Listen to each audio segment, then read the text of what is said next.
pas. Et les enseignants-chercheurs se joindront d'ailleurs au cortège des enseignants du primaire et du secondaire cet après-midi.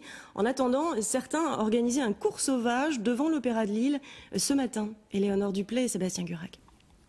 Alors qu'est-ce que vous savez des systèmes embarqués? Qu'est-ce que ça évoque pour vous, le mot système embarqué? Si comme nous, les systèmes embarqués ne vous disent pas grand-chose, pas grave. Ces cours s'adressent en fait à des étudiants de master. Les enseignants grévistes ont décidé de faire cours hors des amphis et loin des ordinateurs. Ah, c'est sûr que c'est moins confortable dans une salle de cours, hein, c'est moins chauffé. mais ça va aller. Il n'y a pas trop de bruit, on va parler fort et puis on y arrivera.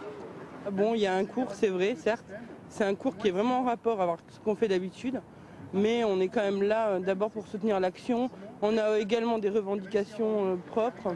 Après 2 semaines de grève, les professeurs en profitent pour avancer dans le programme. Mais ce matin, les micros étaient presque aussi nombreux que les élèves.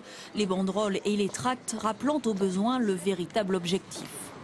C'est une action de communication et c'est peut-être un petit symbole pour dire que finalement, si on continue à couper les budgets de l'université, on va peut-être en arriver à devoir faire cours en effet dehors. Si on n'a plus de bâtiments, si on n'a plus rien, ça va peut-être être un petit peu problématique.